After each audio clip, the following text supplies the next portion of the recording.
Buenas noches, comunidad. Aquí les habla Shade. ¿Desde qué lugar nos estás viendo y qué hora es? Vamos a comenzar ahora con una hora de historias de terror en pueblos y ranchos. Crecer en ese rancho en las tierras áridas de México nunca me hizo pensar en fantasmas o leyendas. Era un lugar tan aislado, anidado entre las montañas, que uno se acostumbraba al silencio del atardecer, al olor a tierra seca y a la rutina de cuidar el ganado. La vida seguía un ritmo lento, casi inmutable, ¿me entiendes? Pero esa calma era una ilusión, una fachada que escondía un terror inimaginable. Y luego, las desapariciones, con el hijo de Don Manuel, un chamaco travieso que adoraba jugar cerca de los corrales. Después, fue la hija de Doña Rosa, una niña dulce que siempre cargaba una muñeca de trapo. Eran niños pequeños, llenos de vida, llevados como si una fuerza invisible los hubiera arrebatado. De repente, el miedo se esparció por el rancho como un incendio descontrolado. Al principio, nos aferramos a la esperanza, tratando de encontrar explicaciones racionales. Que el chavo se había perdido en los cerros, corriendo detrás de algún animal, o que la niña se había aventurado demasiado lejos, atraída por las flores silvestres. Pero los días pasaron y la angustia se intensificó. La verdad era amarga e inevitable. Algo terrible estaba sucediendo. Las búsquedas fueron incesantes, barriendo cada metro cuadrado del rancho y sus alrededores. Mujeres, unidos por el miedo y la determinación, escudriñaron campos, cañadas y arroyos. Gritábamos los nombres de los niños, con la esperanza de escuchar un grito, una señal de que aún estaban vivos, pero el silencio era ensordecedor, un eco sombrío de nuestra propia impotencia. La policía local, eran solo unos cuantos hombres mal equipados y mal entrenados, más acostumbrados a lidiar con pleitos de cantina que con misterios macabros. Con investigar, anotar la información, pero sabíamos que no eran capaces de protegernos. Estábamos solos, expuestos a un peligro que no podíamos comprender. El ambiente en el rancho se volvió sofocante, asfixiante.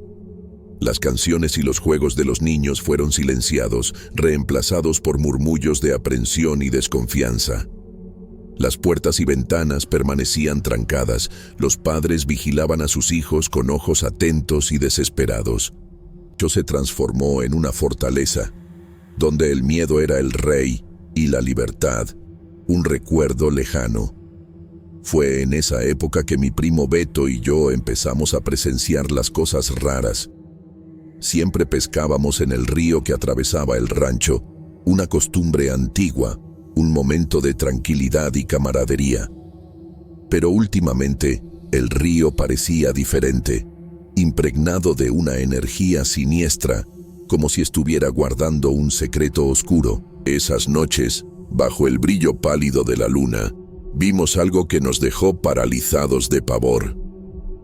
Una figura alta y esquelética, parada en la orilla del río. Era difícil distinguir los detalles, pero se podía sentir la presencia maligna, el aura de muerte que emanaba de esa forma espectral. Nos quedamos sin aliento, incapaces de gritar o movernos. Nos quedamos ahí, paralizados, mirando fijamente esa cosa. Una sombra, pero una sombra con forma, con propósito. Beto apretó mi brazo con tanta fuerza que sentí crujir mis huesos y su miedo se sumó al mío, creando una ola de pavor que me dejó sin aire. No podíamos apartar la mirada, como si fuéramos dos palomillas atraídas por una llama mortal. El único sonido era el murmullo constante del río, que parecía llevar susurros de tiempos olvidados. De repente, la figura comenzó a moverse, ritmo lento y perturbador, como si estuviera deslizándose sobre el aire.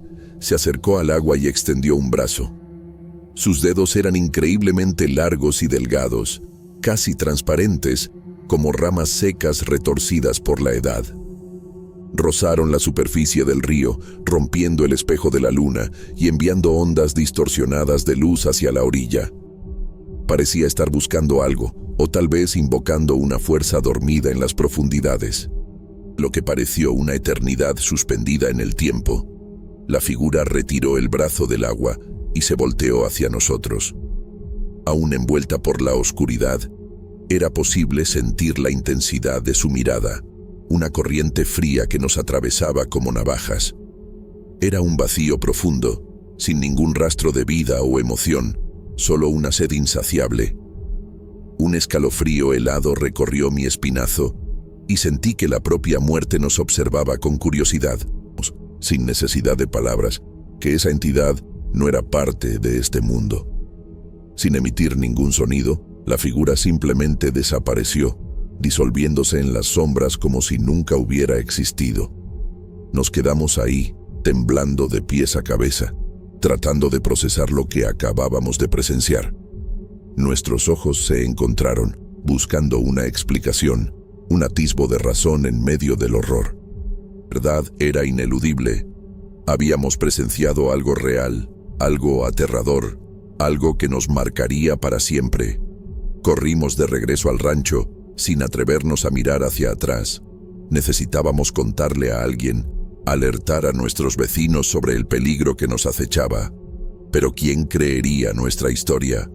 Nos tacharían de locos, de borrachos delirantes, de contadores de cuentos inventados. Estábamos solos, cargando el peso de esa experiencia aterradora. Debíamos mantener el secreto, al menos por ahora. Necesitábamos una prueba, algo concreto para mostrar a los demás. Sentíamos, en nuestros huesos, que la figura regresaría. Y estábamos determinados a enfrentarla, a descubrir sus intenciones, a proteger a los niños del rancho, costara lo que costara. Pero el miedo era un parásito que se alimentaba de nuestro valor, corroyéndonos por dentro. Pasaron algunas noches, sumergiendo el rancho en un mar de angustia. En medio de la noche, sintiendo una presencia siniestra en mi cuarto. Vivimos en casas humildes, construidas con adobes y techadas con palma. La atmósfera estaba pesada, cargada de una energía opresiva. Abrí los ojos y la vi parada en la esquina del cuarto, observándome con una intensidad depredadora.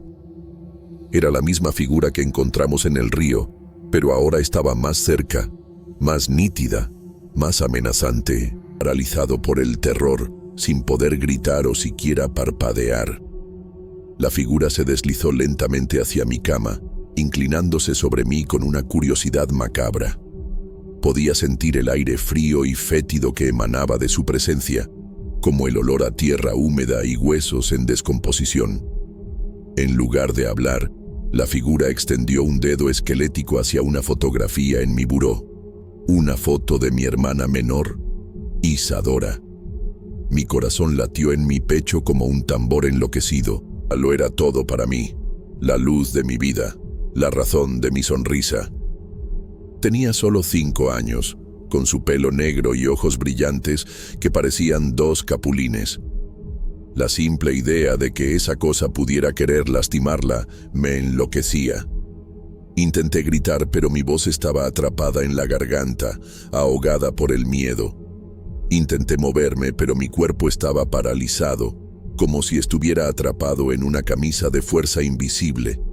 A mirar a la figura, suplicando silenciosamente que desistiera, que eligiera a otro niño, cualquier otro niño. La figura pareció entender mi sufrimiento, o tal vez solo se estaba divirtiendo con él. Movió el dedo lentamente, trazando un círculo alrededor del rostro de Isadora en la fotografía. Entonces sonrió, una sonrisa horrenda que revelaba dientes amarillentos y puntiagudos como los de un lobo. Supe, en ese momento, que Isadora estaba marcada. Desapareció nuevamente, desvaneciéndose en las sombras como un espejismo. Pero, esta vez, dejó tras de sí un rastro de terror que flotaba sobre mi cuarto, sobre mi casa, sobre mi rancho. Sabía que no podía quedarme ahí parado, esperando que algo terrible sucediera. Necesitaba proteger a Isadora, costara lo que costara. Salté de la cama y corrí al cuarto de Isadora. Estaba durmiendo profundamente, con el rostro sereno y angelical. En mis brazos, con cuidado de no despertarla, y la llevé a mi cuarto. Sabía que estaría más segura conmigo, que no permitiría que nada malo le pasara. Pasé el resto de la noche en vela, vigilando a Isadora. No pude pegar el ojo, con miedo de que la figura regresara y se la llevara. Con cada ruido, cada sombra, mi corazón daba un brinco en el pecho. Estaba agotado, pero no podía darme el lujo de relajarme, de bajar la guardia. La vida de Isadora dependía de mí. La siguiente le conté todo a Beto. Se quedó en shock con mi historia, pero me creyó. Él sabía que yo no era de inventar cosas, que nunca mentiría sobre algo tan serio.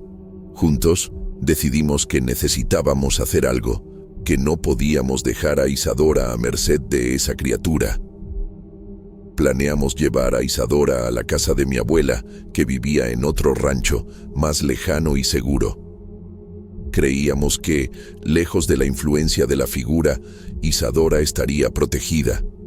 Al día siguiente, cuando fuimos a buscarla para partir, Isadora no estaba en casa. Había desaparecido como los otros niños. El suelo se desvaneció bajo mis pies cuando la madre de Isadora, entre lágrimas, me dijo que no estaba en la cama. Revolví la casa entera, cada rincón, cada ropero, cada rendija, con la esperanza de encontrarla escondida, pensando que era una broma de mal gusto. Pero no lo era. Había desaparecido, llevada por las sombras de la noche. La desesperación se apoderó de mí como una ola gigante. Me sentía culpable, impotente, incapaz de proteger a mi hermana. Las imágenes de la figura en mi cuarto, del dedo apuntando a la foto de Isadora, volvían a mi mente como una película de terror en repetición. Sabía que la culpa era mía, que había atraído a esa cosa a nuestra familia. La búsqueda de Isadora se intensificó, involucrando a todo el rancho. Y mujeres, niños y ancianos, todos unidos con la esperanza de encontrarla con vida. Escudriñamos los campos, los arroyos, los cerros, gritando el nombre de Isadora hasta quedarnos roncos. Pero el silencio era la única respuesta. Un silencio que resonaba en nuestros corazones como una sentencia de muerte. La policía, como siempre, no fue de gran ayuda. Algunas preguntas levantaron el acta, pero parecían desinteresados, como si ya hubieran desistido de encontrar a Isadora. Sentía que nos juzgaban, que nos consideraban culpables por la negligencia, por no haber cuidado de nuestra hermana. Beto fue mi mayor apoyo durante esos días de angustia. No me culpó, no me juzgó, solo me ofreció su hombro amigo y su fuerza para seguir buscando. Exploramos cada rincón del rancho, cada hoyo, cada cueva, con la esperanza de encontrar algún rastro de Isadora. Pero no encontramos nada, solo el vacío y la desolación.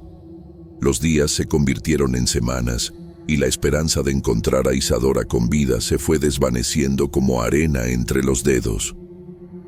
La gente empezó a perder la fe, a aceptar lo inevitable.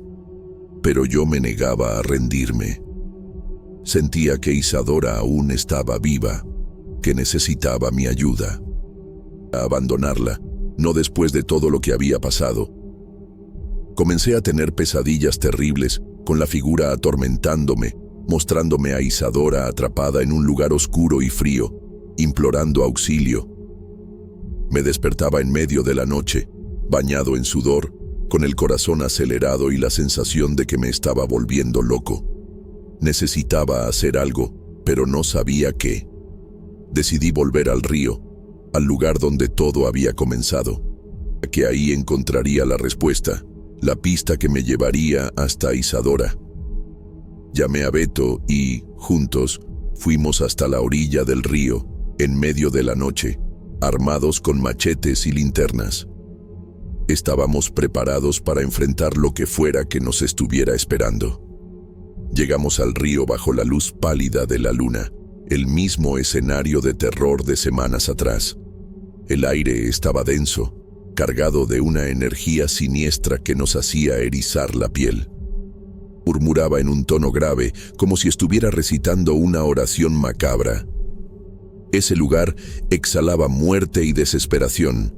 Caminamos cautelosamente por la orilla, iluminando el camino con las linternas. Beto estaba tenso, con el machete en puño, listo para atacar cualquier cosa que surgiera de las sombras. Yo estaba más calmado, pero por dentro temblaba de miedo. Sabía que nos estábamos acercando a la verdad, y la verdad rara vez es bonita. Beto se detuvo, apuntando el machete hacia un punto en la orilla. Ahí, en medio de la oscuridad, había un círculo de piedras, como si alguien hubiera preparado un altar. En el centro del círculo había un objeto extraño, brillando débilmente bajo la luz de la luna. Nos acercamos con cautela, curiosos y aprensivos. El objeto era una muñeca de trapo, la misma que Isadora cargaba a todos lados. Estaba rasgada y sucia de lodo, pero aún era reconocible. Muñeca en mis manos, sintiendo un escalofrío recorrer mi cuerpo. Aquello era una señal, un mensaje de la figura. Nos estaba provocando, mostrándonos que estaba en control. Miramos alrededor, buscando más pistas, algo que nos indicara el paradero de Isadora. Fue entonces cuando vimos las huellas en la arena, pequeñas y delicadas, que se dirigían hacia el interior del monte. Las huellas eran de Isadora, no había duda. La había llevado dentro del bosque, a su guarida. Sin dudar, seguimos las huellas, adentrándonos en el monte oscuro y denso. Con cada paso, el miedo aumentaba, la sensación de que estábamos entrando en un mundo desconocido y peligroso.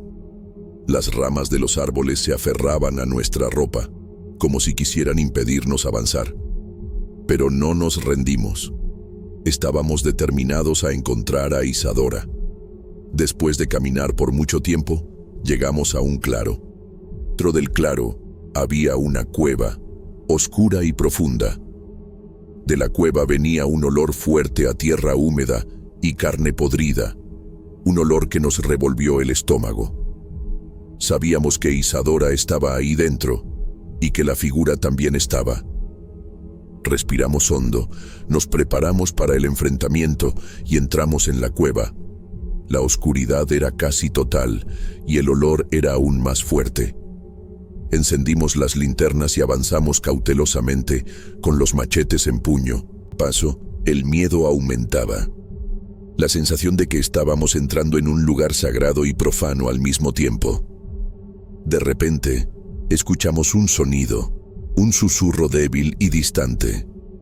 Era la voz de Isadora, pidiendo auxilio. Corrimos hacia el sonido, desesperados por encontrarla. Y entonces la vimos en el fondo de la cueva, atada a un altar de piedra, rodeada de velas negras y símbolos extraños. Estaba ahí, a su lado, preparándose para realizar un ritual macabro. La escena que se reveló ante mí estaba cargada de una quietud siniestra.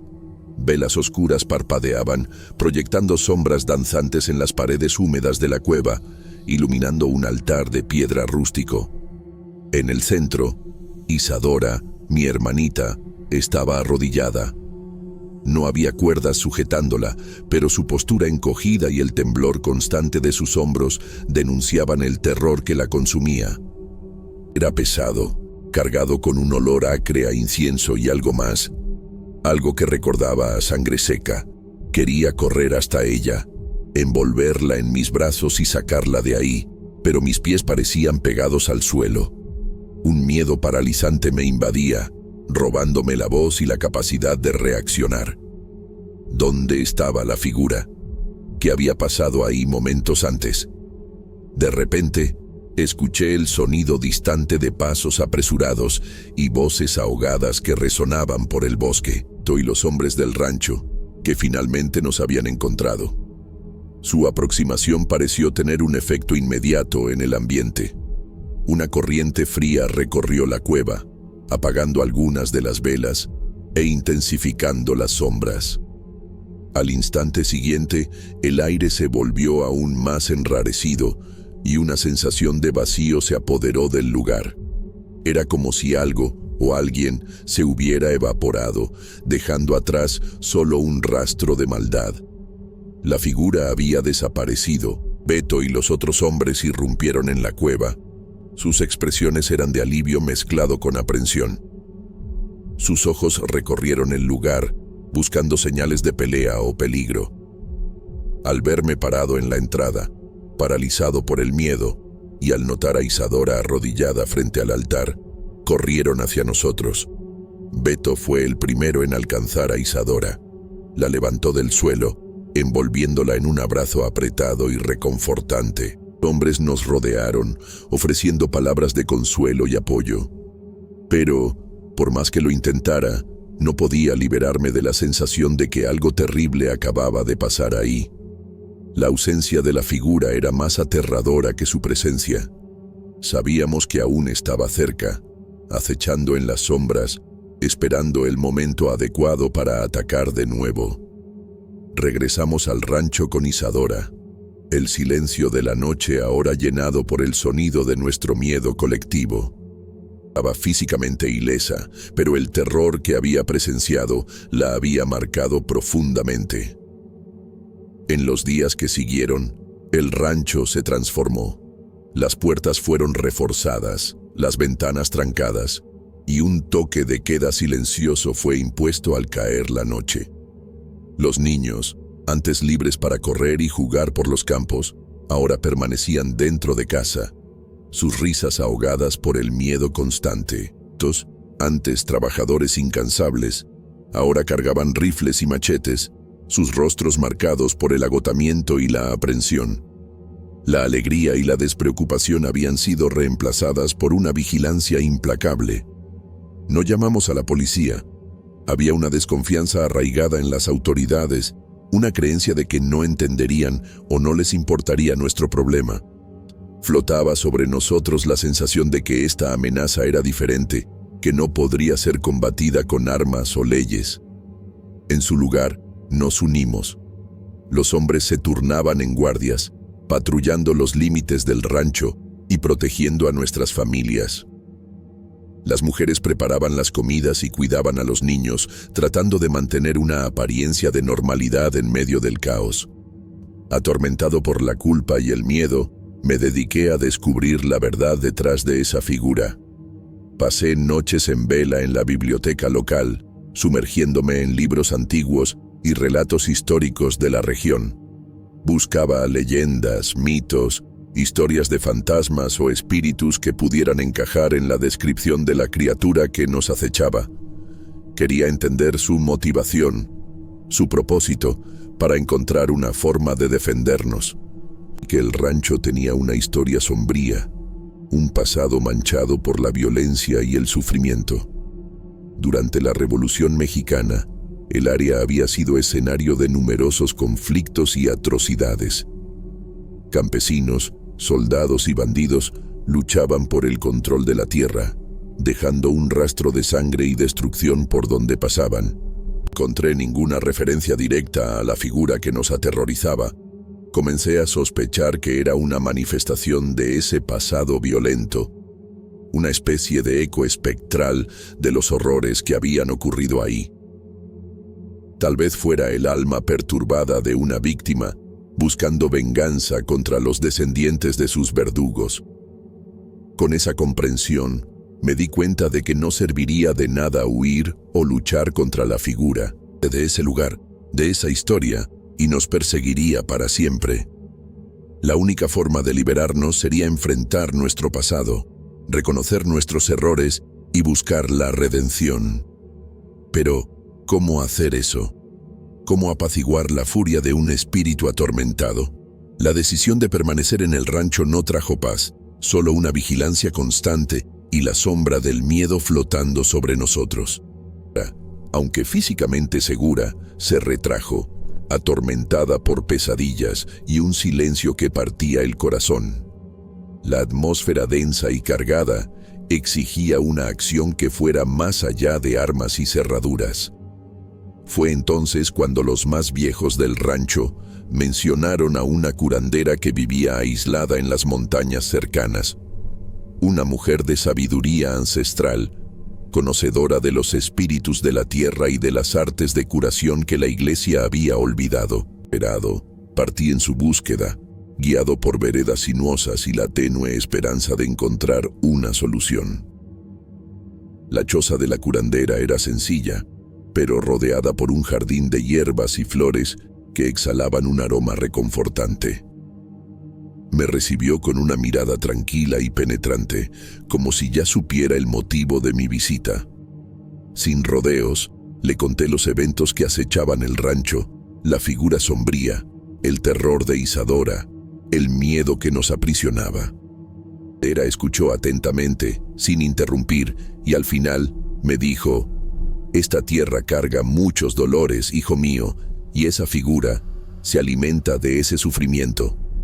Accedió a ayudarnos, pero advirtió que el camino sería arduo y que no siempre los espíritus se liberan fácilmente. Durante días, la curandera permaneció en el rancho, realizando rituales de limpieza y protección. Herbas sagradas, entonó cánticos antiguos y esparció sal gruesa en los rincones de las casas. La atmósfera comenzó a disiparse, el aire se volvió más ligero y la sensación de opresión disminuyó. En una noche particularmente oscura, la curandera me llamó para una plática a solas. Su rostro estaba serio, sus ojos cargados de preocupación. Descubrí el origen de esa figura. «Hijo mío», dijo, «no es un espíritu errante cualquiera. Familiar, una entidad ligada a un niño en particular». Explicó que la figura se había apoderado de un niño de otro rancho, una niña que había sufrido un trauma terrible. La figura se alimentaba del miedo y del dolor de la niña, usándola como un portal a nuestro mundo. «Esa figura no quiere a Isadora», explicó la curandera. «Ya tiene a su niña, pero la presencia de Isadora, su pureza e inocencia, la incomoda, la debilita, la aterrorizó». La revelación de la curandera me golpeó como una flecha envenenada.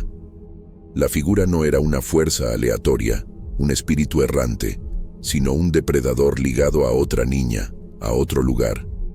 Saber que el terror que acechaba a Isadora era, de cierta forma, un efecto colateral, me llenó de una rabia fría e implacable. Necesitábamos ayudar a esa otra niña, liberarla de las garras de esa cosa. Conocía el rancho, un lugar aislado, al borde de la miseria, olvidado por Dios y por los hombres.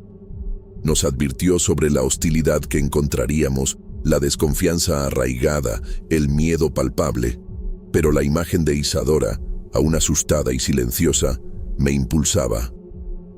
No podía permitir que otra niña sufriera el mismo destino. Reuní a un grupo de hombres leales, endurecidos por el trabajo y la vida, y partimos al amanecer.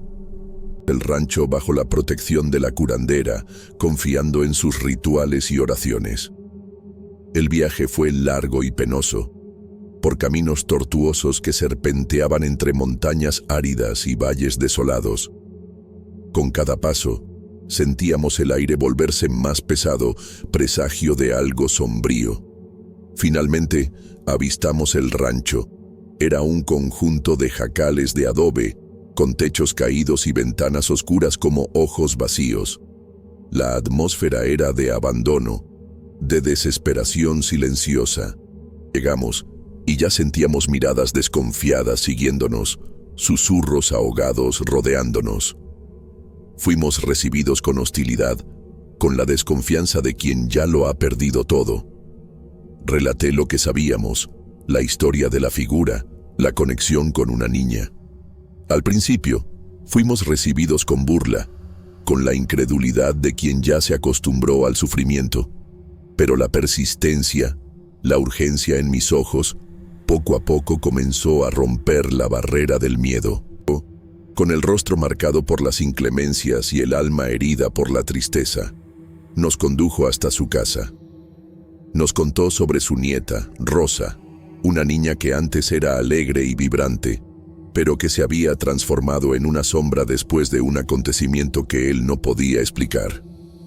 Al entrar en la casa, encontramos a Rosa sentada en un rincón oscuro, de cara a la pared. Sus ojos estaban fijos en un punto invisible, sin parpadear, sin expresar ninguna emoción. Ausente, como si su mente estuviera atrapada en un lugar distante y sombrío. No había señales de la figura, solo la niña, catatónica, aprisionada en su propio mundo. La visión de Rosa, tan distante y catatónica, apretó mi corazón. Era como ver a Isadora atrapada en una prisión invisible, un lugar de dolor y terror. Necesitábamos rescatarla, traerla de vuelta a la vida. Era nos había enseñado un ritual de liberación, un conjunto de oraciones, cánticos y ofrendas que podrían romper la conexión entre la figura y la niña. Pero el ritual solo funcionaría si lográbamos establecer una conexión con Rosa, si lográbamos despertar algo dentro de ella. Intenté acercarme a la niña, le hablé en voz baja y suave. Le conté historias sobre Isadora, sobre la alegría de jugar en el campo, sobre el amor de la familia. Rosa permaneció impasible, sin demostrar ninguna reacción. La curandera me dijo que la clave para alcanzar a Rosa era el amor y la compasión. Necesitábamos mostrarle que no estábamos ahí para juzgarla o condenarla, sino para ayudarla a liberarse de su sufrimiento. Esa noche, reunimos a todos los habitantes del rancho en la casa de Rosa. Encendimos velas, quemamos incienso y comenzamos el ritual de liberación. En voz alta, oramos con fervor y pedimos a los espíritus de la tierra que nos ayudaran a romper la conexión entre Rosa y la figura. Mientras cantábamos y orábamos, sentí una energía poderosa recorrer el ambiente. La atmósfera se volvió más ligera, el aire vibraba con una fuerza invisible. De repente, Rosa comenzó a temblar. Sus ojos se abrieron de par en par y soltó un grito agudo y desesperado. Apareció, manifestándose como una sombra oscura y deforme que flotaba sobre Rosa. La sombra rugió con furia e intentó alejarnos, pero nuestras oraciones y cánticos la mantuvieron a distancia. Continuamos cantando y orando con más fuerza y fervor que nunca. La sombra comenzó a debilitarse, a disiparse, hasta que finalmente desapareció por completo. Rosa se desmayó, cayendo en mis brazos. Permaneció desmayada por un largo tiempo. Un silencio tenso flotando sobre nosotros mientras esperábamos una señal, cualquier indicio de que el ritual había funcionado. La curandera, con su calma inquebrantable, monitoreaba sus signos vitales, entonando bajos cánticos de curación. Finalmente, después de lo que pareció una eternidad, Rosa gimió y abrió los ojos. Su mirada estaba confusa y desorientada, pero poco a poco, el reconocimiento brilló en sus pupilas. Miró hacia mí, hacia los otros hombres del rancho, hacia los habitantes de su propia comunidad, y una sonrisa débil se formó en sus labios. El viaje de regreso a casa pareció más corto, el peso que cargábamos antes reemplazado por una ligereza revitalizante. Brillaba fuerte, y el paisaje, antes sombrío y amenazador, ahora se mostraba acogedor y vibrante. Al llegar al rancho, fuimos recibidos con fiesta y alivio. Isadora corrió a mi encuentro, sus ojos brillando con la alegría de un reencuentro largamente esperado. Me abrazó con fuerza, transmitiendo en su toque la gratitud que las palabras no podían expresar. La curandera sonrió, su mirada sabia transmitiendo la certeza de que habíamos hecho lo correcto. Desde el rancho, otrora tensos y preocupados, ahora mostraban sonrisas genuinas marcadas por la esperanza renovada. La vida en el rancho volvió a la normalidad, pero con una nueva perspectiva. El recuerdo de la figura sombría aún flotaba sobre nosotros, pero no como una carga, sino como un recordatorio constante de la importancia de protegernos unos a otros. El rancho prosperó, las cosechas fueron abundantes y la paz reinó en nuestros corazones. Sombría nunca más apareció. Pueblo Seco, hasta el nombre lo decía todo. Un lugar olvidado en el mapa, donde la vida pasaba como agua de río, sin prisa, sin novedades. Yo crecí allí, viendo las mismas caras, las mismas casas, las mismas rutinas. Nunca fui de creer en historias de apariciones, de fantasmas o de milagros. Para mí, todo tenía una explicación lógica, científica, hasta que aquel hombre llegó y puso nuestra realidad patas arriba. Surgió de la nada, como un espejismo en el desierto, trayendo consigo un misterio que hasta hoy me asombra. Recuerdo como si fuera hoy. Era una tarde calurosa de otoño, el sol castigando la tierra seca. Yo estaba sentado en el porche de mi casa, tomando un tereré con mi padre, cuando vimos un coche negro, de aquellos antiguos, entrando en la ciudad. Se detuvo en la plaza principal, frente a la iglesia. De allí descendió un hombre alto, de traje oscuro, sombrero y un maletín de cuero gastado. Parecía un personaje sacado de una película antigua. Miró alrededor, con aire de curiosidad, y siguió en dirección al pequeño hotel de Doña Rosa. Al día siguiente, ya era tema de conversación en toda la ciudad. Nadie sabía quién era, de dónde venía, qué quería. Lo único que se sabía era que se llamaba Dr. Elías y que era médico. Un médico en Pueblo Seco. Era como si un extraterrestre hubiera aterrizado en nuestra plaza. No veíamos un médico de verdad por allí desde hacía años. Don Antonio, el curandero, era quien nos cuidaba con hierbas y rezos. Pero un médico de verdad era rareza. El doctor Elías no tardó mucho en presentarse. El mismo día, fue a la radio local y pidió hablar con el pueblo. Con una voz tranquila y un acento extraño, se presentó como un médico misionero, dispuesto a ayudar a la población necesitada de Pueblo Seco. Dijo que había oído hablar de las dificultades de la región y que quería ofrecer sus servicios gratuitamente. «Mi misión es servir», repitió varias veces. Al principio, nadie confió mucho. ¿Médico que no cobra? Algo raro había ahí, pero la curiosidad pudo más. La primera en buscarlo fue doña María, que sufría con dolores en las articulaciones desde hacía años. Apenas podía caminar, pobrecita.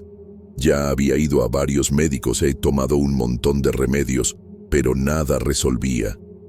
Al día siguiente, apareció en la calle caminando normalmente, como si nada hubiera pasado. Un milagro. La noticia se extendió como la pólvora. En poco tiempo, el pequeño hotel de Doña Rosa se convirtió en un consultorio improvisado. Gente de todas partes iba a buscar al doctor Elías. Gente con dolor de cabeza, con dolor de estómago, con dolor en el alma. Y él atendía a todo el mundo con la misma paciencia, la misma sonrisa misteriosa. Preparaba unos tés, unos emplastos, unos remedios raros, y la gente salía de allí curada. Mi madre, pobrecita, era una de las que más necesitaba ayuda. Sufría de insomnio desde hacía meses, no conseguía dormir, vivía cansada, irritada. Ya habíamos intentado de todo, té de manzanilla, baño caliente, rezo fuerte, nada funcionaba. Estaba demacrándose, perdiendo la alegría de vivir. Fue ahí que decidió buscar al doctor Elías. Yo fui con ella, claro, para asegurarme de que no le hicieran ninguna tontería. Llegamos al pequeño hotel, un lugar simple pero limpio y organizado. El doctor Elías nos recibió con una sonrisa. Era alto, delgado, con cabello canoso y ojos azules penetrantes. Me dio un apretón de manos firme que me causó un escalofrío en la espalda. Preguntó sobre los síntomas de mi madre, la examinó rápidamente y preparó un té extraño, de color púrpura. «Beba esto antes de dormir», dijo, entregándole el vaso. «Le traerá el sueño que necesita». Mi madre tomó el té aquella noche, con una fe que me impresionó. Yo, por otro lado, seguí escéptico. Pensaba que era todo psicológico, que la simple creencia en el doctor Elías ya estaba haciendo efecto en ella. Pero, para mi sorpresa, durmió toda la noche. Un sueño pesado, sin pesadillas, sin interrupciones. Se despertó al día siguiente con una sonrisa en el rostro, diciendo que se sentía renovada. Agradeció al doctor Elías 1000 veces y se hizo fan incondicional de él. Observé a mi madre en los días siguientes. Estaba más dispuesta, más alegre, más comunicativa. Parecía haber rejuvenecido unos 10 años. El doctor Elías realmente había hecho un milagro. Pero al mismo tiempo no conseguía apartar una sensación extraña, una molestia en el fondo de mi mente. Tanta perfección me asustaba. Tanta generosidad me dejaba desconfiado. ¿Qué quería realmente aquel hombre? Empecé a investigar la vida del doctor Elías. Pregunté a las personas que lo habían visto llegar. Busqué información en internet. Intenté descubrir algo sobre su pasado. Pero no encontré nada. Era como si hubiera surgido de la nada, sin historia, sin familia, sin amigos. El coche negro que conducía tampoco tenía matrícula. Era como si no existiera antes de llegar a Pueblo Seco. Fue ahí que empecé a notar otras cosas extrañas. Las personas que eran curadas por el doctor Elías comenzaron a cambiar de comportamiento. Se quedaban más calladas, más obedientes, más pasivas. Perdían la espontaneidad, el sentido del humor, la individualidad. Parecían zombies, siguiendo órdenes sin cuestionar. Al principio, pensé que era impresión mía, pero cuanto más observaba, más evidente se hacía el cambio. Don Juan, el barbero, que siempre fue un tipo hablador y divertido, ahora apenas abría la boca. Doña Rosa, la dueña del pequeño hotel, que siempre fue una mujer fuerte e independiente, ahora vivía cabizbaja y sumisa.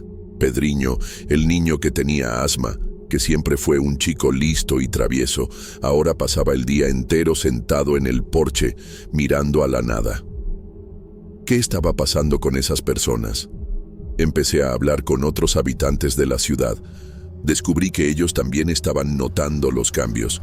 Algunos estaban asustados, otros estaban conformados, otros estaban negando la realidad, pero todos coincidían en una cosa: el doctor Elías estaba transformando a las personas en algo diferente, algo extraño, algo aterrador, algo que no era humano. Los rumores comenzaron a extenderse. Decían que el doctor Elías era un alienígena que estaba haciendo experimentos con nosotros. Decían que era un demonio que estaba robando nuestras almas. Decían que era un espía que nos estaba controlando para algún propósito maligno. Nadie sabía la verdad, pero el miedo se apoderó de Pueblo Seco. La ciudad se transformó en un lugar sombrío, silencioso, desconfiado. No sabía qué hacer. No podía simplemente acusar al doctor Elías sin pruebas. Pero tampoco podía quedarme parado viendo a las personas transformarse en robots. Necesitaba hacer algo antes de que fuera demasiado tarde. Decidí buscar a don Antonio, el curandero. Él era el único que podría ayudarme a entender lo que estaba pasando. Él era el único que conocía los secretos de Pueblo Seco. Don Antonio vivía en una casita simple, alejada del centro de la ciudad, cerca del río. Era un hombre viejo, de piel arrugada, barba blanca y ojos profundos. Conocía todas las hierbas, todos los rezos, todos los secretos de la región. La gente decía que era un mago, un hechicero, un enviado de los dioses. Yo nunca creí en esas cosas, pero en aquel momento, él era mi única esperanza. Llamé a la puerta de la casita y esperé. Tardó un poco, pero finalmente apareció. Me miró con aire de tristeza, como si ya supiera lo que iba a preguntar. «Te estaba esperando», dijo con voz ronca. «Entra, hijo mío. Tenemos mucho de qué hablar». Me senté en una mecedora frente a la chimenea. Don Antonio preparó un té de hierbas y me ofreció. Bebí en silencio, esperando que empezara a hablar. «Viniste por causa del doctor Elías, ¿verdad?», preguntó rompiendo el silencio. Asentí con la cabeza. Ya sabía que iba a aparecer. Las profecías antiguas ya anunciaban su llegada. Es un enviado de las tinieblas, un siervo del mal. Vino para robar las almas de nuestro pueblo, para transformarnos en esclavos. Lo miré con incredulidad. «¿Está hablando en serio?», pregunté. «Todo eso no es invención de su cabeza». «Me gustaría que lo fuera», respondió con tono serio. «Pero sé lo que estoy diciendo. He visto cosas que ni te imaginas. He luchado contra fuerzas que ni crees. El doctor Elías no es un médico, es un monstruo disfrazado de gente y está usando la cura como arma. Está enfermando las almas de las personas para poder controlarlas». «¿Pero cómo hace eso?», pregunté, curioso. «¿Qué tipo de magia usa? ¿Qué tipo de remedio da?». Don Antonio suspiró. «Usa la magia ancestral, la magia de las tinieblas. Se conecta con las fuerzas del inframundo, con los espíritus malignos, y usa los remedios como portal. Pone la maldad dentro de las personas a través de aquellas pociones». «¿Y qué podemos hacer para detenerlo?», pregunté desesperado. «¿Cómo podemos salvar a nuestro pueblo? ¿Cómo podemos librarnos de ese monstruo?». Don Antonio me miró con mirada triste. «La lucha será difícil, hijo mío. El doctor Elías es poderoso, tiene muchos aliados, muchos seguidores, pero no podemos desistir. Necesitamos luchar por nuestra libertad, por nuestra alma». «Estoy dispuesto a todo», dije con determinación. «Dígame lo que necesito hacer. Enséñeme a luchar contra él. Voy a proteger a mi pueblo, cueste lo que cueste». Don Antonio sonrió. «Sé que lo harás, hijo mío. Tienes el coraje en la sangre, la fuerza en el alma. Te voy a enseñar todo lo que sé, pero necesitas estar preparado para lo que vas a ver. Las tinieblas son profundas, la maldad es cruel». Don Antonio me llevó al fondo de la casita, donde guardaba sus libros antiguos, sus amuletos, sus hierbas raras. Empezó a enseñarme sobre la magia, sobre los espíritus, sobre las fuerzas de la naturaleza. Me mostró cómo rezar, cómo meditar, cómo protegerme de las tinieblas. Aprendí rápido, con la ansia de quien necesita sobrevivir. Sabía que mi vida, la vida de mi pueblo, dependía de eso.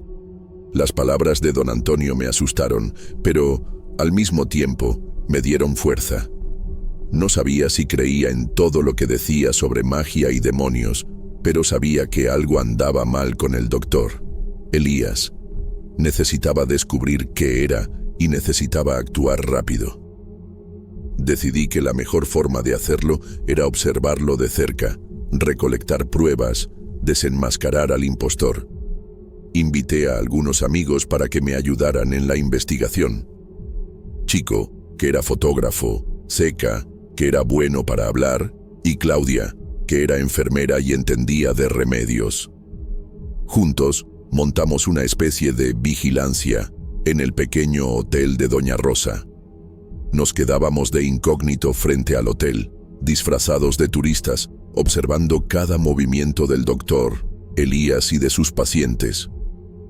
Chico tomaba fotos discretas, registrando a las personas que entraban y salían del hotel.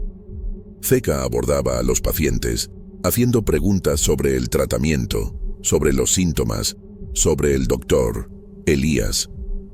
Claudia analizaba los remedios que el doctor Elías preparaba, intentando identificar los ingredientes, los efectos colaterales. Y yo anotaba todo, organizando la información, buscando patrones. Al principio, no encontramos nada concreto. Aparentemente, el doctor Elías era solo un médico atento, que se preocupaba por sus pacientes. Pero poco a poco, comenzamos a notar detalles extraños. Los pacientes parecían más tranquilos de lo normal, casi apáticos, no se quejaban de nada, no hacían preguntas, Solo seguían las instrucciones del doctor Elías. Además, notamos que el doctor Elías estaba siempre atento a nosotros. Parecía saber que lo estábamos investigando. Comenzó a encararnos con una mirada fija que daba escalofríos. Cambió de comportamiento, se volvió más reservado, evitaba el contacto visual, como si supiera que estábamos juntando las piezas de un rompecabezas sombrío. La sensación era de que nos estaba estudiando, esperando el momento adecuado para actuar. Una noche, Chico logró tomar una foto del doctor Elías preparando un remedio a través de la ventana del hotel. La foto no era muy nítida, pero se podía ver que estaba usando un polvo blanco, de aspecto extraño. Llevamos la foto para que Claudia la analizara. Ella dijo que no conseguía identificar el polvo, pero que parecía ser algún tipo de droga, algún tipo de sedativo fuerte. La sospecha se transformaba en certeza. Estaba drogando a la gente. La tensión aumentaba cada día. El doctor Elías parecía estar un paso adelante, anticipando nuestros movimientos. Comenzamos a sentirnos observados, perseguidos. Pequeños incidentes comenzaron a ocurrir. El neumático del coche de Chico se pinchó misteriosamente. Seca recibió una llamada anónima con amenazas. Claudia encontró una nota extraña en su puerta. Estábamos metiéndonos con algo peligroso. Decidimos que necesitábamos más información. Necesitábamos entrar en el hotel, registrar la habitación del doctor Elías, encontrar pruebas concretas de lo que estaba haciendo. Sabíamos que era arriesgado, pero era la única forma de desenmascararlo. Planeamos la invasión para la noche siguiente, durante la fiesta de cumpleaños de Doña Rosa. Sería la oportunidad perfecta para entrar en el hotel sin levantar sospechas. El descubrimiento del polvo blanco en la foto nos dejó en estado de alerta máxima. No podíamos esperar más, necesitábamos actuar inmediatamente. Decidimos denunciar al doctor Elías a la policía. Fuimos hasta la comisaría y contamos todo lo que sabíamos. Mostramos las fotos, las notas amenazadoras, los testimonios de los vecinos. El delegado, un señor escéptico y desconfiado, no pareció muy convencido. Dijo que necesitaba más pruebas, que no podía arrestar a un médico renombrado basado en rumores y suposiciones. Prometió que iba a investigar el caso, pero pidió que no hiciéramos nada por nuestra cuenta. Salimos de la comisaría frustrados y preocupados. Sabíamos que el doctor Elías estaba a punto de huir y la policía no estaba haciendo nada para impedirlo. En esa misma semana, el doctor Elías desapareció. Simplemente se esfumó, sin dejar rastros. Doña Rosa se despertó por la mañana y encontró su habitación vacía. Las maletas, la ropa, los remedios, todo había desaparecido. El coche negro tampoco estaba más en el garaje. Era como si nunca hubiera existido. La noticia se extendió rápidamente por la ciudad. Algunos se sintieron aliviados, otros se sintieron decepcionados, otros se sintieron aterrorizados. Yo, por otro lado, me sentí intrigado. Necesitaba saber qué había pasado, a dónde había ido, qué estaba planeando. Volví al hotel de Doña Rosa y pedí ver las imágenes de las cámaras de seguridad. Doña Rosa, aún asustada con la desaparición del doctor Elías, accedió a mostrarme las imágenes. Revisamos las imágenes de la noche anterior, cuadro por cuadro, y entonces vimos, alrededor de las 3 de la mañana, el doctor Elías salió de la habitación cargando varias cajas grandes. Estaba vestido con ropa oscura, como si se estuviera preparando para una fuga. En las imágenes siguientes, vimos al doctor Elías colocando las cajas dentro del coche negro. La acción fue rápida y organizada. De repente, 2 coches negros surgieron en la calle, deteniéndose frente al hotel. De dentro de los coches salieron 6 hombres, todos vestidos de negro, con miradas amenazadoras. Parecían guardaespaldas particulares o algo peor. Los hombres cercaron el coche del doctor Elías, formando una especie de escolta. Enseguida, los 3 coches partieron a toda velocidad en dirección a la salida de la ciudad. La escena era surrealista, cinematográfica. Parecía que estábamos viendo una película de espionaje y no un vídeo de seguridad. Aquellas imágenes confirmaron todas nuestras sospechas. El doctor Elías no era un médico, era un criminal. Y estaba involucrado en algo mucho mayor de lo que imaginábamos. Pero, ¿qué estaba llevando en aquellas cajas? ¿A dónde estaba yendo? ¿Y quiénes eran aquellos hombres que lo escoltaban? Todo pasó en el verano de 2008, durante mis vacaciones en el rancho de mis abuelos. Imaginen un lugar alejado de la ciudad, en el corazón de México, rodeado de montañas y campos de agave. Normalmente, ese rancho era sinónimo de paz y tranquilidad. Pero ese verano en particular se convirtió en el escenario de una experiencia inexplicable y aterradora. Y los responsables de todo esto fueron los gatos. Mis abuelos siempre tuvieron una gran cantidad de gatos en el rancho. Decían que era para controlar a los roedores, pero yo creo que en realidad les gustaba tenerlos cerca como compañía. Había de todo tipo: siameses, callejeros, negros, blancos, atigrados, unos 12 gatos en total que andaban libres por el rancho, cazando, jugando y durmiendo bajo el sol. Gatos normales, aparentemente.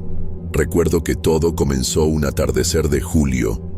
El sol estaba comenzando a ocultarse tras las montañas, pintando el cielo con esos colores increíbles que solo se ven en el campo. Tonos de naranja, rosa y morado mezclándose en el horizonte.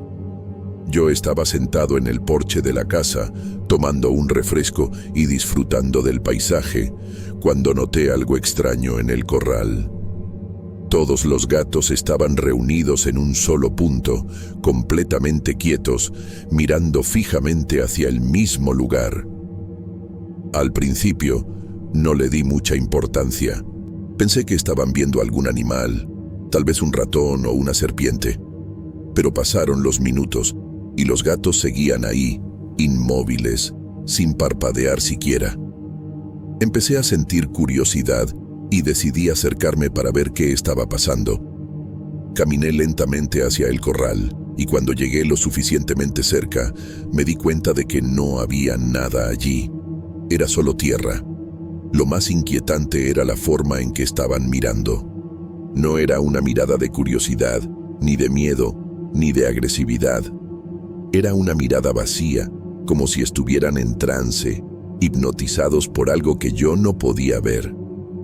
Sentí un escalofrío recorrer mi cuerpo y un presentimiento siniestro, como si algo terrible estuviera a punto de ocurrir. Regresé al porche y seguí observando a los gatos. Permanecieron allí, inmóviles, hasta que el sol se ocultó por completo y la noche cayó sobre el rancho. Cuando la oscuridad nos envolvió, los gatos finalmente se movieron. Se levantaron al mismo tiempo y comenzaron a caminar en dirección a la casa, formando una fila india, como si estuvieran siguiendo una orden silenciosa. Se detuvieron frente al porche y se sentaron en círculo, mirándome fijamente. El silencio era absoluto, y la mirada de ellos era aún más perturbadora que antes.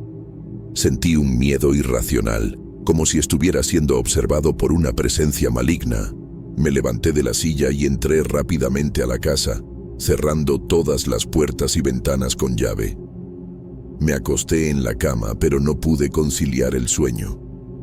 Pasé toda la noche despierto, escuchando los extraños maullidos de los gatos afuera. A la mañana siguiente, me desperté con una sensación de angustia y opresión en el pecho. Salí de la casa y encontré a los gatos reunidos en el patio, sentados en círculo, mirando hacia el pozo. El pozo era la única fuente de agua del rancho, y mis abuelos siempre lo cuidaban con mucho esmero. Caminé hacia el pozo y miré hacia abajo. El agua estaba oscura y turbia, y emanaba un olor nauseabundo. Sentí un fuerte mareo y unas ganas incontrolables de vomitar. En ese momento, supe que algo terrible estaba sucediendo en el rancho de mis abuelos. Esa mañana, el aire estaba pesado, cargado de una energía extraña. El sol apenas lograba penetrar la neblina que cubría el rancho, y un silencio sepulcral reinaba en el ambiente, interrumpido solo por los ocasionales maullidos de los gatos. Sentí un escalofrío recorrer mi espina dorsal y un presentimiento de que algo terrible estaba a punto de suceder. Necesitaba descubrir qué estaba pasando, pero el miedo me paralizaba.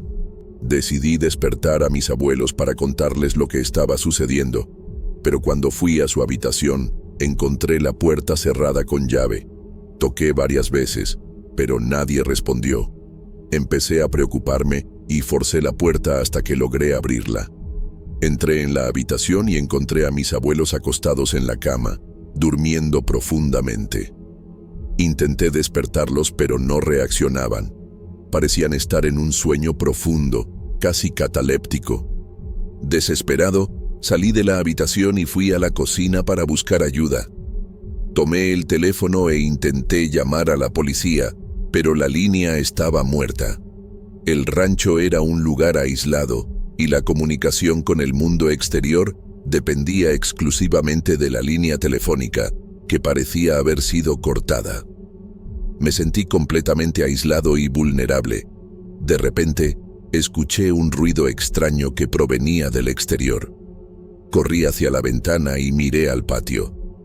Los gatos se habían levantado del círculo alrededor del pozo y estaban caminando en dirección a la casa, formando una fila india, como si estuvieran marchando hacia la guerra. Sus ojos brillaban intensamente en la penumbra y sus maullidos resonaban por todo el rancho, cargados de una amenaza indescriptible. El miedo se apoderó de mí y corrí a esconderme en mi habitación. Cerré la puerta con llave y me metí debajo de la cama, temblando de pavor. Escuché a los gatos arañando la puerta, tratando de entrar. Sus maullidos se volvieron más fuertes y estridentes y sentí que la puerta estaba a punto de ceder. ¿Qué querían? ¿Por qué me estaban aterrorizando de esa manera? De repente, el silencio. Los arañazos en la puerta cesaron y los maullidos desaparecieron. Me quedé allí, debajo de la cama, sin moverme, esperando el ataque. Pero nada sucedió. El silencio era ensordecedor y la tensión era insoportable. ¿Se habrían ido? ¿Estaría a salvo? Lentamente, salí de debajo de la cama y caminé hasta la puerta. Puse el oído en la madera e intenté escuchar algún sonido del exterior. Nada. Abrí la puerta con cuidado y miré al pasillo. Estaba vacío. Salí de la habitación y caminé por el pasillo hasta llegar a la sala. La casa estaba silenciosa y oscura, como si estuviera abandonada. Fui hasta la ventana y miré al patio. Los gatos estaban ahí, sentados en círculo alrededor del pozo, mirándome fijamente. Sus ojos brillaban intensamente en la oscuridad y sus maullidos resonaban por todo el rancho, cargados de una promesa siniestra. En ese momento, supe que no se habían ido, solo estaban esperando. La noche cayó de nuevo y el miedo me consumía. Me encerré en mi habitación usando muebles para reforzar la puerta. Cada sombra, cada crujido de la madera me hacía saltar. El insomnio era mi tortura, y la mente creaba escenarios horribles con aquellos felinos de ojos brillantes invadiendo mi refugio. El agotamiento era tanto que apenas conseguía pensar con claridad. Sabía que necesitaba hacer algo. No podía esperar allí, acorralado. Necesitaba encontrar una manera de salir de ese infierno. La única opción que me quedaba era arriesgar todo e intentar llegar a la carretera a pie. Sabía que era una locura, pero la perspectiva de enloquecer allí dentro era aún peor. Esperé hasta el amanecer, con el corazón en la garganta. Cuando los primeros rayos de sol comenzaron a despuntar, espié por el ojo de la cerradura. El silencio era casi palpable. Abrí la puerta, listo para cualquier cosa. El pasillo estaba vacío, pero sabía que ellos estaban cerca. Respiré hondo y salí de la casa disparado, sin mirar atrás. Corría con todas mis fuerzas, sintiendo el aire frío de la mañana quemar mis pulmones. Oí los maullidos siniestros resonando detrás de mí. Estaban viniendo. Corrí por campos y más campos, tropezando con piedras y raíces, sin importarme los rasguños y moretones. Solo quería llegar a la carretera, donde quizás encontrara ayuda. Cada metro recorrido parecía una eternidad. Finalmente, divisé la carretera. Agité los brazos desesperadamente hacia un camión que se aproximaba, rezando para que el conductor se detuviera. Para mi suerte, disminuyó la velocidad y estacionó en el arcén. Me derrumbé en el asiento del pasajero, temblando y sudando frío. Intenté explicar lo que estaba pasando, pero las palabras salían atropelladas y confusas. El camionero me miraba con desconfianza, pero percibió mi desesperación. Me llevó hasta la ciudad más cercana, donde busqué a la policía. Relaté todo lo que había sucedido, pero los policías me miraron con escepticismo. Fuimos hasta el rancho, pero allí no había señal de nada. La casa estaba intacta y mis abuelos dormían tranquilamente en sus habitaciones, sin saber de nada. Lo único que había desaparecido eran los gatos. De vuelta en la ciudad, me sentía como un completo idiota. ¿Cómo podría convencer a alguien de que no estaba loco? La policía me aconsejó descansar. Dijo que el cansancio y el calor del desierto podrían haberme afectado. Mis abuelos tampoco parecían creerme, diciendo que debía haber tenido una pesadilla muy vívida. Pero yo sabía que no había soñado. Las garras arañaban mi memoria y el miedo aún pulsaba en mis venas. Decidí que necesitaba volver al rancho, solo, y descubrir qué estaba sucediendo realmente. No podía dejar que aquello me consumiera.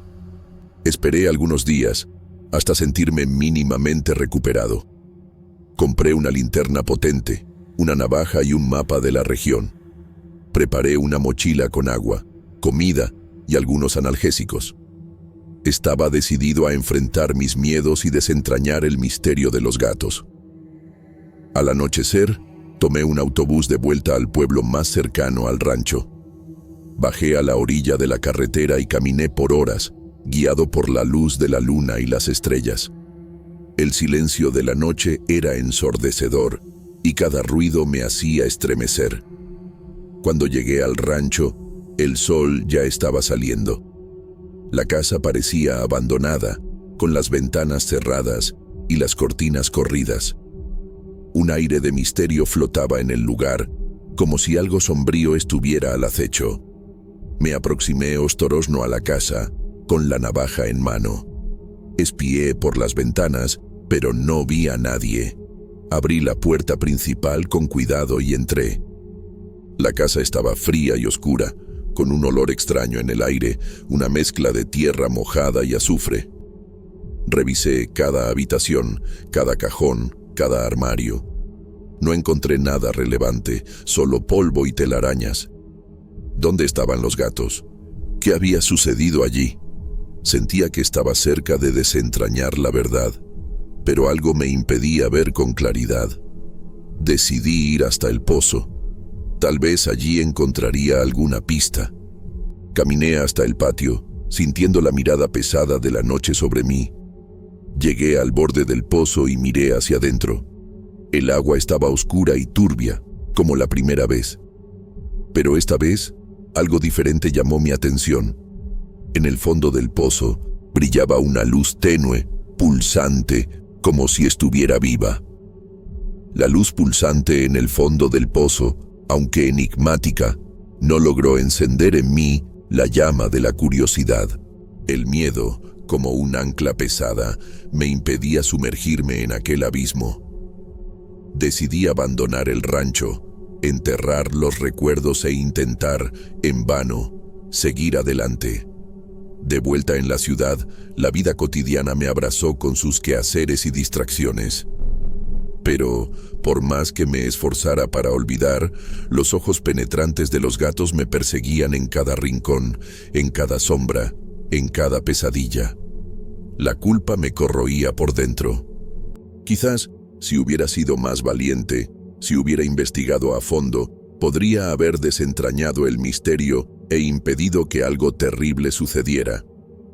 Decidí entonces que necesitaba retornar al rancho, no para buscar respuestas, sino para hacer las paces con el pasado. Al llegar al rancho, el sol ya se ponía en el horizonte, pintando el cielo con tonos de naranja y púrpura. La casa parecía abandonada, con las ventanas cerradas y un aire de melancolía flotando en el aire. Me senté en el porche, respirando el aire puro del campo, intentando encontrar un poco de paz. Fue entonces que oí un maullido suave, casi un susurro, que provenía del establo. Me levanté y caminé ostorozno en dirección al sonido. Al abrir la puerta, me topé con una escena inusitada. El siamés de ojos azules, delgado y arisco, me miraba con una expresión hesitante, como si pidiera permiso para acercarse. Poco a poco, otros gatos fueron surgiendo de las sombras, cada uno con su peculiaridad y cicatrices de batallas nocturnas. El gato negro de pelaje lustroso, la gata tricolor arisca, el atigrado rechoncho, todos los miembros de la extraña asamblea felina estaban allí, reunidos nuevamente en el rancho.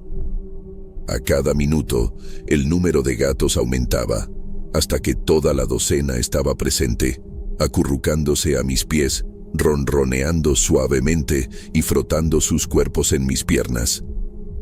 La atmósfera de tensión y amenaza se había disipado por completo, dando lugar a una sensación de paz y serenidad. ¿Qué sucedió con ellos durante mi ausencia? ¿A dónde fueron? ¿Por qué eligieron retornar al rancho y recibirme de aquella forma? Todo eso permanece como un completo y absoluto misterio.